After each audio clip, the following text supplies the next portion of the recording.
The grand ballroom of Buckingham Palace sparkled under the light of 1,000 crystal chandeliers.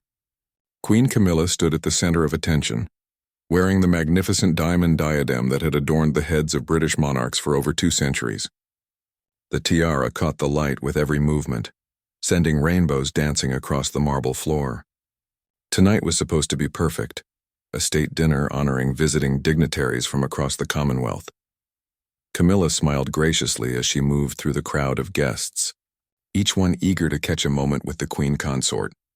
The tiara felt heavy on her head, but she had grown accustomed to its weight over the months since the coronation. What she didn't know was that someone in the room was watching her every move with growing concern. Captain James Morrison stood at attention near the grand staircase, his red uniform crisp and his white gloves spotless. As one of the most senior members of the Queen's Guard, he had served the royal family for over 15 years. His sharp eyes constantly scanned the room, looking for any sign of danger or disturbance. But tonight, something else caught his attention, something that made his blood run cold. The tiara on Camilla's head was not the real diamond diadem. Morrison's training had taught him to notice every detail, and he had studied the crown jewels countless times during his service. The diamonds in the real tiara had a specific pattern, a unique way they caught and reflected light. The piece Camilla wore tonight was beautiful, but it was missing the subtle flaws and characteristics that made the original unmistakable to a trained eye. His heart began to race as the implications hit him. If this was a fake, where was the real tiara? How had someone managed to switch one of the most valuable pieces in the crown jewels? And most importantly, who was responsible for this audacious theft? Morrison kept his expression neutral as he continued to observe. He couldn't cause a scene in the middle of a state dinner, but he also couldn't let this situation continue. The security of the crown jewels was his responsibility, and he had clearly failed somewhere along the line. As the evening progressed, Morrison noticed other small details that confirmed his suspicions. The way the light hit the stones wasn't quite right. The weight distribution seemed different. Camilla adjusted the tiara twice during the evening, something she rarely did with the real piece. Even the sound it made when she turned her head was slightly off. The captain's mind raced through the possibilities. The switch could have happened during the cleaning process, when the jewels were temporarily removed from the Tower of London, or perhaps during one of the many fittings and adjustments that had been made for tonight's event. The list of people who had access to the tiara was small, but each name on that list was now a suspect. Morrison thought about the protocol for such a situation. Normally, he would report his concerns to his superior officer, who would then inform the palace security chief. But tonight was different. With hundreds of guests present and cameras capturing every moment, discretion was crucial. One wrong move could create an international incident. As he watched Camilla laugh at something the ambassador of Australia had said, Morrison made a decision that would change everything. He couldn't wait for the proper channels. He couldn't risk the real tiara being moved further away or sold to private collectors. He had to act, and he had to act tonight. The captain began to move through the crowd, his trained eyes now focused on identifying everyone who had been involved in preparing the queen consort for the evening. The lady-in-waiting who had helped Camilla dress, the jeweler who had made last-minute adjustments, the security guards who had transported the tiara from the tower, all of them were now persons of interest. Morrison's radio crackled softly with routine security updates, but he ignored them. His mission had suddenly become much more personal. The crown jewels weren't just valuable artifacts. They were symbols of British history and tradition. The thought that someone had dared to steal from the crown filled him with a quiet rage. As the dinner moved into its final hour, Morrison positioned himself near the main entrance to the ballroom. He had made his plan, and now he needed to execute it flawlessly. The fake tiara would need to be removed from Camilla's head, but doing so without causing embarrassment or panic would require perfect timing and absolute confidence. The captain checked his watch.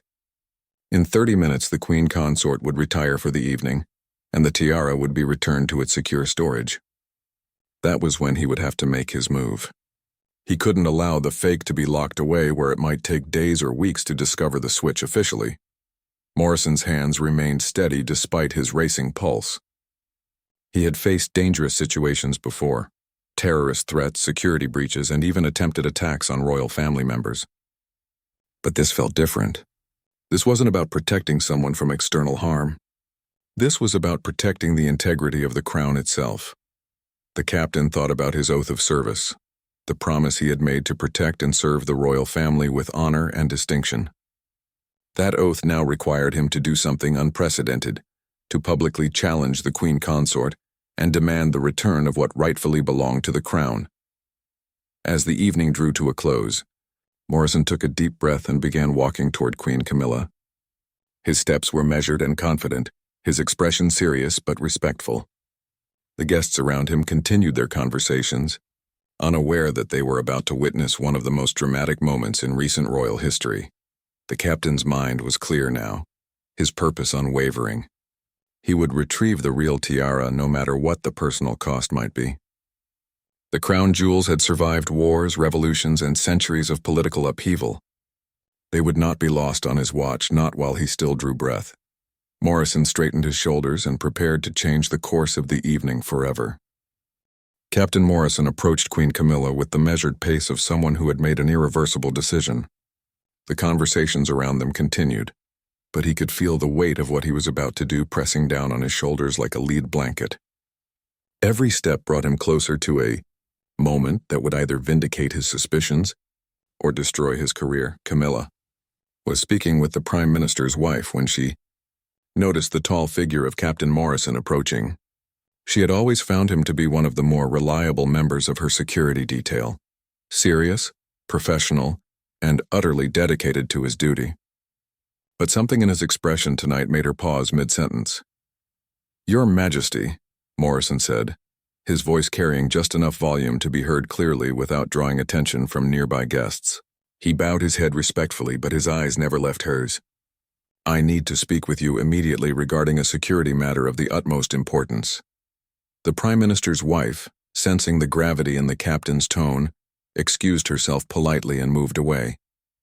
Camilla's smile faltered slightly as she studied Morrison's face. In all her years of royal life, she had learned to read the subtle signs that indicated when something was seriously wrong. "Captain Morrison," she replied, keeping her voice steady despite the growing concern in her chest. "Surely this can wait until after our guests have departed?" Morrison shook his head slowly, his jaw set with determination. "I'm afraid it cannot, Your Majesty.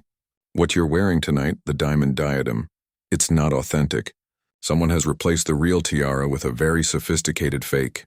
The words hit Camilla like a physical blow. She felt her knees weaken slightly, and her hand instinctively reached up toward the tiara before stopping herself. The room seemed to spin for a moment as the implications of Morrison's statement sank in. Around them, the state dinner continued, but for Camilla, everything had suddenly changed. "That's impossible," she whispered, her training as a royal helping her maintain composure even as her world tilted. "The security protocols alone make such a thing unthinkable." "Are you absolutely certain?" Morrison's expression didn't waver. "I've studied the crown jewels extensively, Your Majesty. I know every facet, every flaw, every unique characteristic of the original piece. What you're wearing is beautiful work, but it's not the diamond diadem that has been in the royal collection for 2 centuries. Camilla felt a flush of anger rising in her chest. The audacity of someone stealing from the crown was bad enough, but the thought that she had been unknowingly complicit in displaying a fake to the world filled her with rage. Her reputation, the dignity of the crown itself, had been compromised. "What do you propose we do about this situation, Captain?" she asked, her voice taking on the steel edge that those close to her knew meant she was prepared for battle. Morrison straightened to his full height. "I need to remove the tiara immediately and begin an investigation. Every moment it remains on display gives the real thieves more time to distance themselves from their crime. With your permission, Your Majesty, I intend to take it back tonight." The boldness of his proposal took Camilla by surprise. The idea of having her tiara removed in the middle of a state dinner, in front of hundreds of guests and members of the international press, was almost unthinkable. Yet she could see in Morrison's eyes that he believed this was the only way forward. "Do you understand what you're asking?" Camilla said, her voice barely above a whisper. "To remove the tiara now in front of all these people would create an international incident. The speculation, the questions, the potential damage to the crown's reputation could be enormous." Morrison nodded gravely. I do understand, Your Majesty, but consider the alternative. If we wait, if we handle this through normal diplomatic channels, the real thieves could disappear forever. The original diamond diadem could be sold to private collectors or broken apart for its individual stones. We might never recover it. Camilla looked around the ballroom at the sea of faces, diplomats, politicians, journalists, and society figures from around the world. Many of them had their phones discreetly positioned to capture photos and videos of the evening. The thought of becoming the subject of their gossip and speculation made her stomach clench. But then she thought about the real diamond diadem, the tiara that had been worn by queens before her, that carried centuries of British history in its diamonds and gold. The idea that it might be lost forever, that her reign might be remembered as the time when the crown jewels were stolen, was even worse than the temporary embarrassment she would face tonight. "How can you be so certain about the authenticity?" she asked, buying herself time to think through the impossible decision Morrison was forcing her to make. Morrison's answer was swift and confident. The center diamond in the authentic piece has a small inclusion, barely visible to the naked eye, that creates a specific light pattern when viewed from certain angles. The piece you're wearing doesn't have that flaw. Additionally, the weight distribution is wrong. The real tiara has a slight lean to the left due to an adjustment made for Queen Victoria in 1858. This piece sits perfectly straight. The detail in Morrison's knowledge convinced Camilla that he wasn't acting on a whim or a paranoid delusion. He had clearly studied the situation carefully before approaching her. But the public nature of what he was proposing still made her hesitate. As if reading her thoughts, Morrison leaned slightly closer and lowered his voice further. "Your Majesty, I've served the crown for 15 years. My entire adult life has been dedicated to protecting the royal family and everything you represent. I would not make this request lightly, and I would not make it if I wasn't absolutely certain that immediate action is necessary." Camilla studied his face one more time, looking for any sign of doubt or uncertainty. What she saw instead was unwavering conviction and a loyalty to the crown that ran deeper than concern for protocol or personal consequences. She realized that Morrison was prepared to sacrifice his own career to protect the integrity of the crown jewels. The queen consort straightened her shoulders and made her decision. "Very well, Captain Morrison, but I want your word that you will handle this with as much discretion as possible under the circumstances." Morrison's relief was visible, though he kept it carefully controlled. "You have my word, Your Majesty, and my promise that I will not rest until the real diamond diadem is back where it belongs." Camilla nodded once, accepting the captain's pledge. She had just agreed to one of the most audacious acts in recent royal history, and there would be no turning back from this moment. Captain Morrison moved with practiced efficiency as soon as Queen Camilla gave her consent. He gestured subtly to two other guards positioned around the ballroom, using hand signals that were part of their standard security protocol. The guards began to quietly position themselves at strategic points, ready to manage any situation that might arise. Camilla watched as Morrison approached her, his movements deliberate and respectful despite the unprecedented nature of what he was about to do. Around them, the state dinner continued, but she could sense that some of the more observant guests had begun to notice the unusual activity among the security personnel. "Your Majesty," Morrison said in a voice that carried just enough authority to cut through the ambient conversation, "I need to secure the crown property that you are currently wearing." The words, spoken clearly and without ambiguity, caused an immediate ripple effect through the nearby guests. Conversation stopped mid-sentence as people turned to see what was happening. The ambassador of Canada, who had been standing just a few feet away, stepped back in surprise, his champagne glass frozen halfway to his lips. Camilla felt every eye in the immediate vicinity focus on her, but she maintained her composure with the dignity that decades of royal training had instilled in her. She understood that how she handled the next few moments would determine whether this became a manageable incident or a full-blown crisis. "I understand, Captain Morrison," she replied, her voice carrying clearly across the suddenly quiet section of the ballroom. "Please proceed with your duties."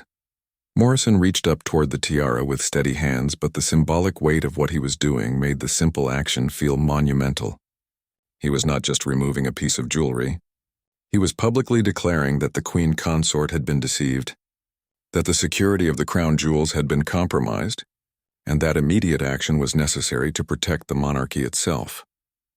The tiara came away from Camilla's head smoothly, but the absence of its weight left her feeling strangely vulnerable. For months, the diamond diadem had been a symbol of her position and authority. Now, as Morrison held the fake piece in his hands, she felt exposed in a way that went beyond the physical. A murmur of confusion and concern began to spread through the ballroom like wildfire. Guests who had been engaged in polite conversation moments before were now staring openly at the unprecedented scene unfolding before them. Several members of the International Press Corps, who had been documenting the evening's festivities, began raising their cameras and phones with renewed interest. Morrison turned to face the growing crowd of onlookers, the fake tiara held securely in his white-gloved hands. His voice carried the authority of 15 years of royal service as he addressed the room. Ladies and gentlemen, there has been a security concern identified regarding one of the crown jewels. The situation is being addressed immediately, and there is no cause for alarm. Please continue to enjoy the evening's festivities. But Morrison's words, intended to calm the situation, only seemed to intensify the curiosity and concern of the guests. The idea that there could be a security concern with the crown jewels was exactly the kind of story that would dominate headlines around the world within hours. Lord Pemberton, a longtime friend of the royal family, who had been present at dozens of state functions, approached Camilla with obvious concern written across his face. "Your Majesty, is everything quite all right? This is most unusual." Camilla appreciated his genuine worry, but she also knew that every word she spoke now would be analyzed and reported by the dozens of influential people within earshot. She chose her response carefully, balancing honesty with diplomatic necessity. "There has been a question raised about the authenticity of tonight's jewelry, Lord Pemberton. Captain Morrison is taking the appropriate precautions to ensure that everything is properly verified. I have complete confidence in his judgment and his dedication to the crown." Her words, spoken with calm authority, seemed to reassure some of the nearby guests, but Morrison could see that the situation was far from contained. He needed to move quickly before the scene became even more chaotic. The captain caught the eye of his colleague, Sergeant Williams, who immediately approached. Morrison handed him the fake tiara with instructions that were loud enough for nearby guests to hear. "Sergeant Williams, please ensure this piece is immediately secured for forensic examination. I want a complete analysis of its construction, materials, and any trace evidence that might lead us to its creators." Williams accepted the tiara with the solemnity of someone handling evidence in a major criminal investigation, which Morrison realized was exactly what this had become. The theft of crown jewels was not just a crime against property. It was an attack on the very foundation of the British monarchy. As Williams departed with the fake tiara, Morrison turned his attention back to Queen Camilla, who stood before the assembled guests with remarkable composure, despite having just been publicly stripped of her crown. Her strength in this moment only reinforced his respect for her and his determination to recover the real diamond diadem. "Your Majesty," he said, his voice carrying both respect and urgency, "I need to begin the investigation immediately. Time is of critical importance if we're to have any hope of recovering the authentic piece." Camilla nodded, understanding the implications. Every moment that passed gave the thieves more opportunity to move the real tiara further from recovery. But she also knew that the evening's events had already created a situation that would require careful management to prevent lasting damage to the crown's reputation. The Prime Minister, who had been observing the situation from across the room, approached with his wife and several key advisors. The expression on his face made it clear that he understood the potential political ramifications of what had just occurred. "Your Majesty, Captain Morrison," he said, keeping his voice low but urgent, "we need to discuss how to handle the public aspects of this situation. The press will have questions, and we need to be prepared with consistent messaging." Morrison appreciated the Prime Minister's concern, but his focus remained singular. "With respect, Prime Minister, my immediate priority is the recovery of the crown jewels. The political management will have to wait until we've secured the authentic pieces." The boldness of Morrison's statement, essentially dismissing the concerns of the nation's highest elected official in favor of his duty to the crown, sent another ripple of surprise through the gathered dignitaries. But Camilla found herself admiring the captain's unwavering focus on what truly mattered.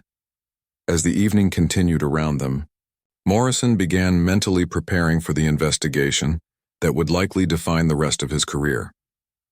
He had committed himself to a course of action that would either make him a hero or destroy everything he had worked for.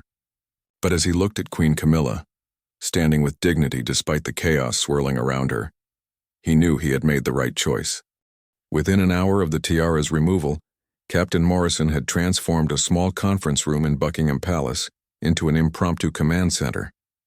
Maps of the palace, lists of personnel who had access to the crown jewels, and photographs of the fake tiara covered every available surface. The usually pristine room now looked like something from a detective film, complete with red string connecting various pieces of evidence. Morrison had assembled a small team of trusted security personnel, each sworn to absolute secrecy about the investigation. The magnitude of what they were dealing with required both speed and discretion. Too much publicity could drive the thieves underground permanently, but too little urgency could result in the loss of the diamond diadem forever. Sergeant Williams returned from his preliminary examination of the fake tiara with troubling news. "Captain, this isn't some amateur job.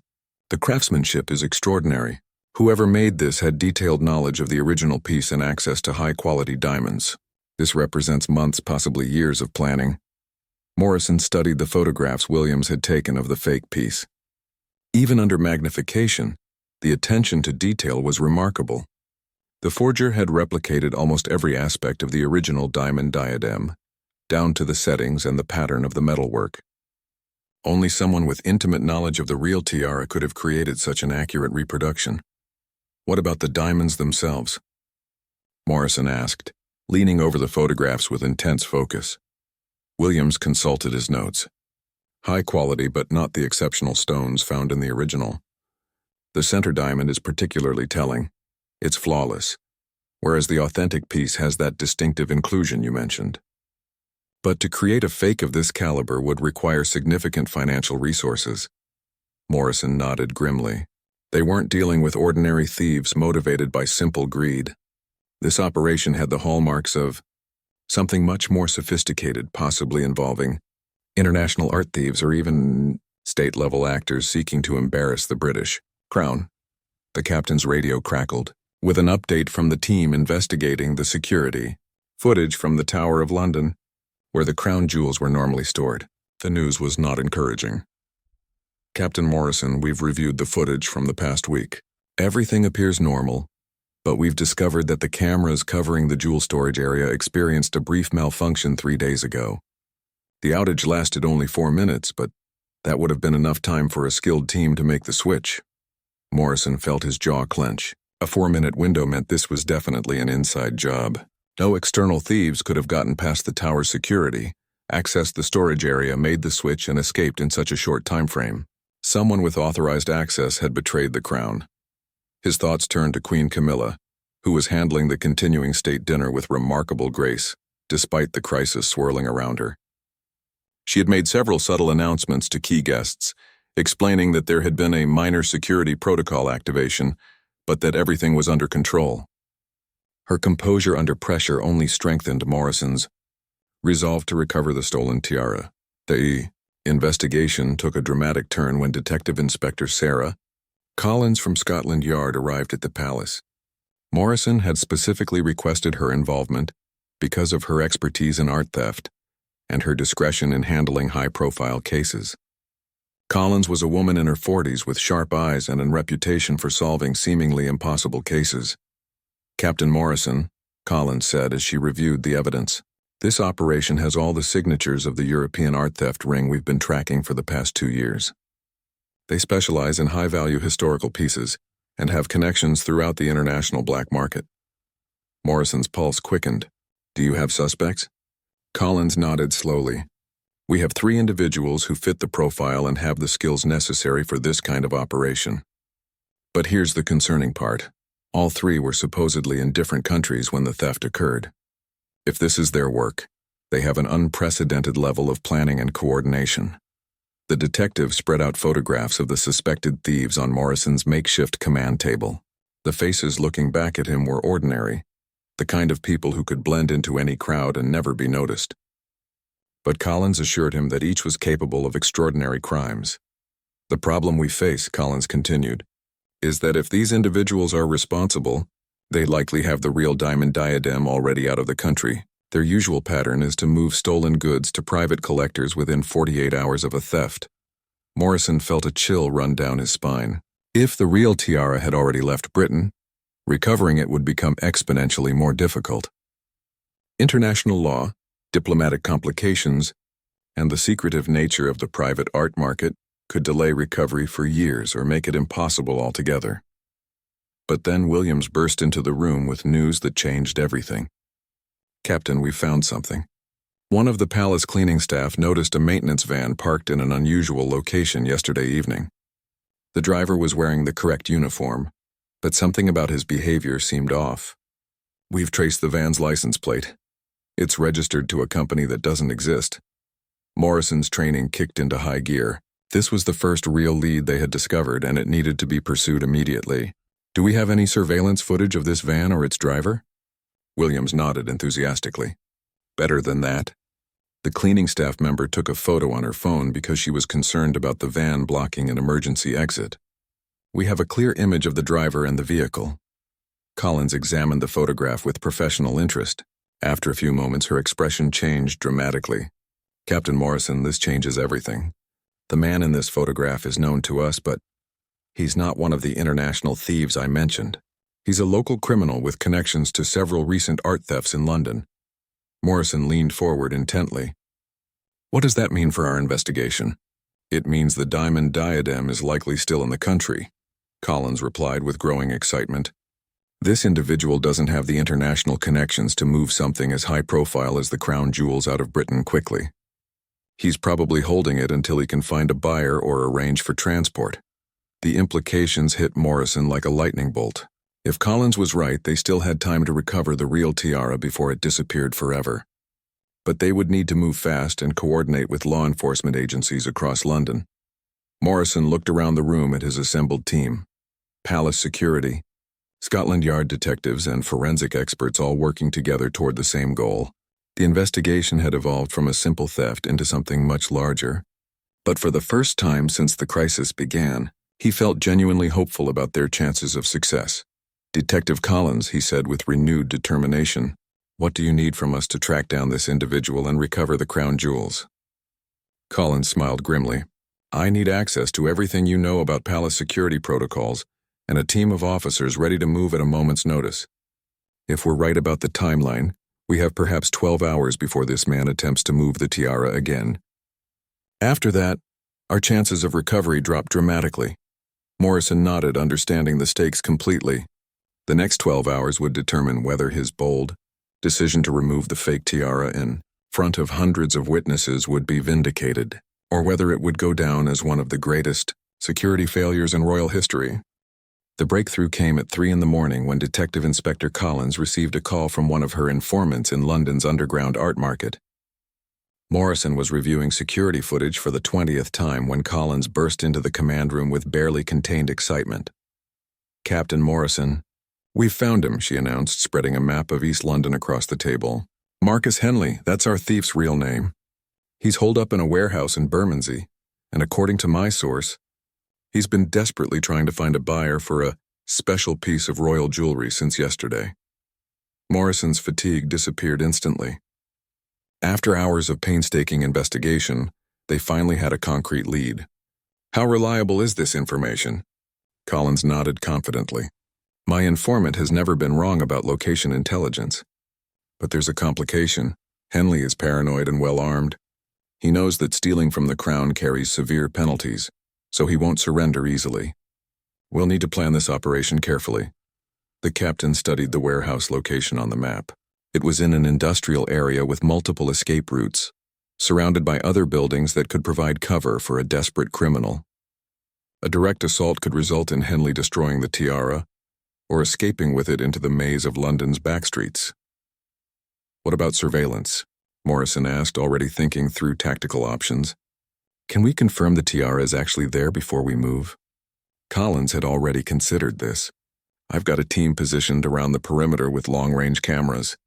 They've confirmed Henley's presence, but we haven't been able to verify that he still has the diamond diadem. However, The fact that he's actively trying to sell it suggests he hasn't moved it to another location yet. Morrison made a decision that surprised even himself. "I'm going in with the arrest team." Both Collins and Sergeant Williams immediately objected. "Captain, that's not protocol," Williams said firmly.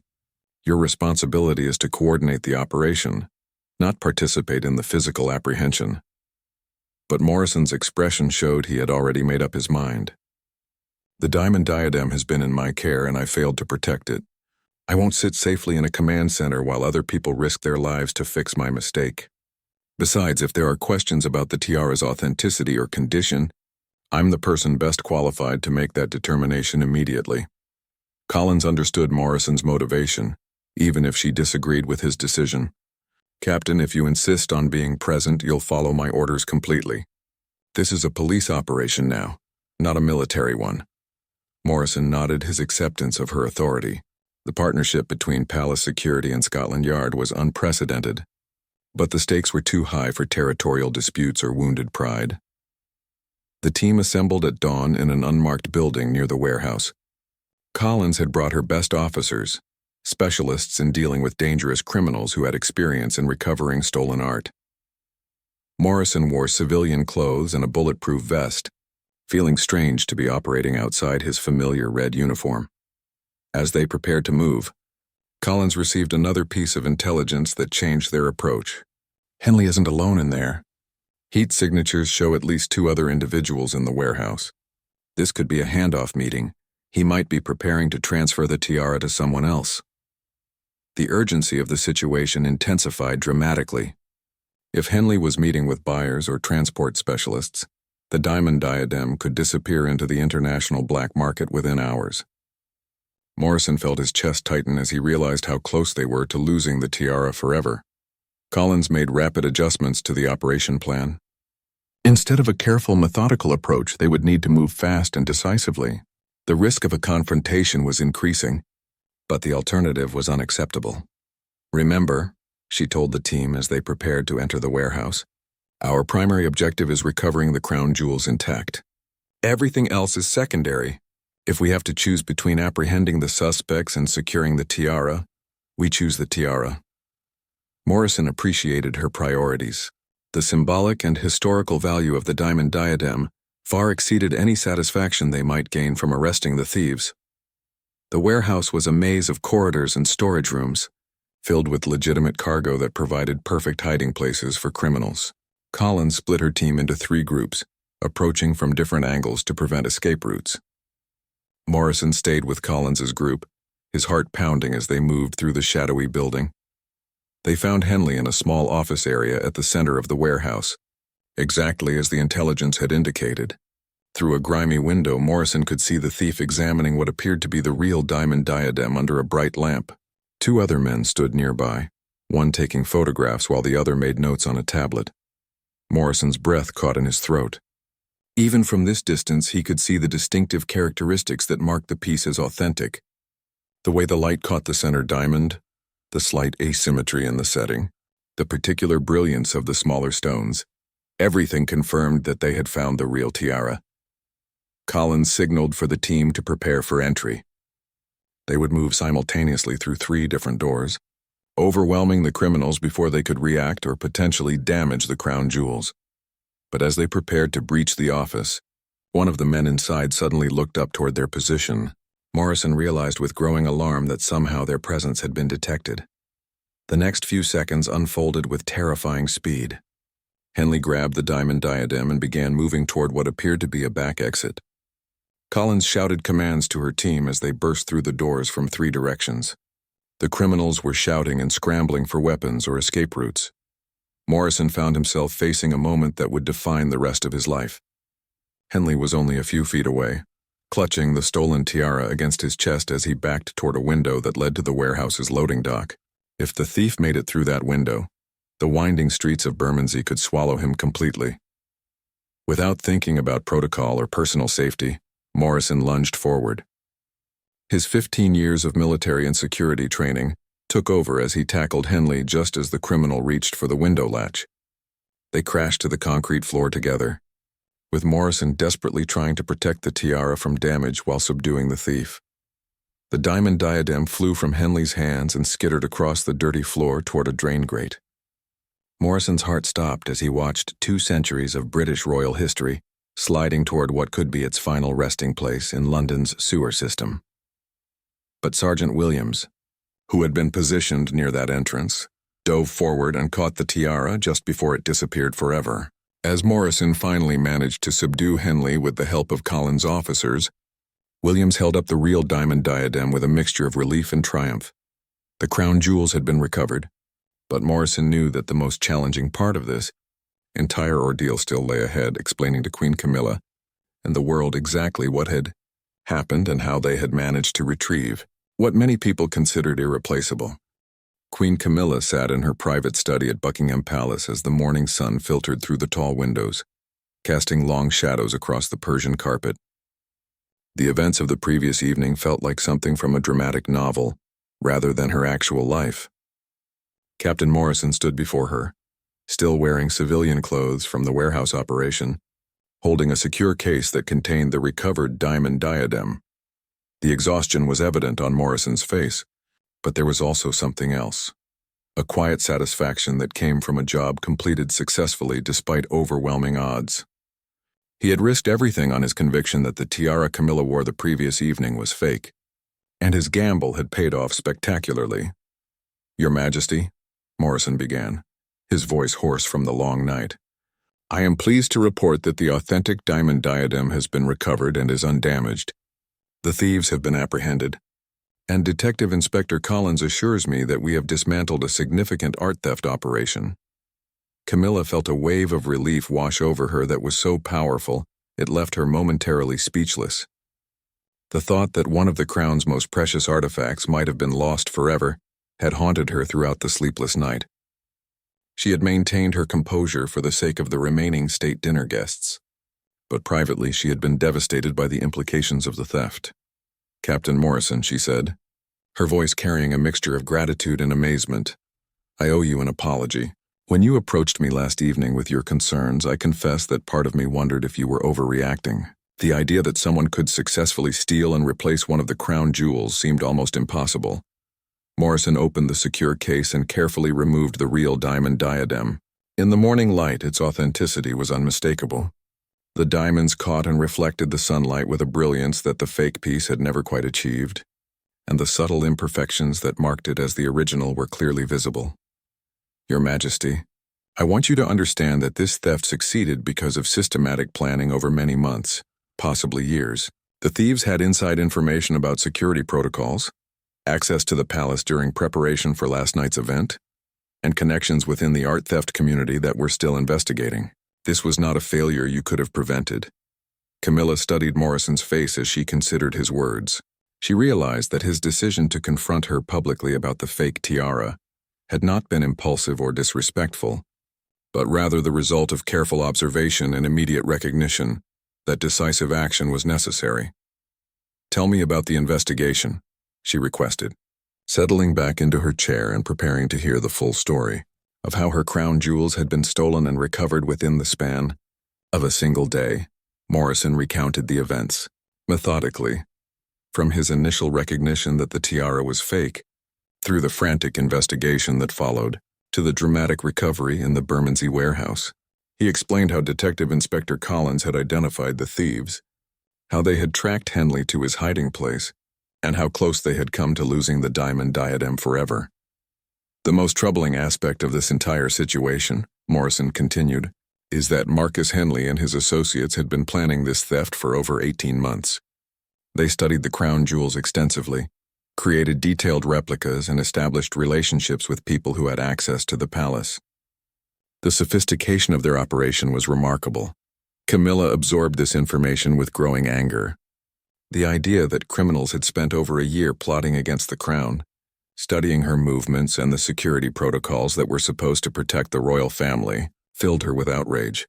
"What happens to these individuals now?" she asked, her voice taking on the steel edge that indicated her royal displeasure.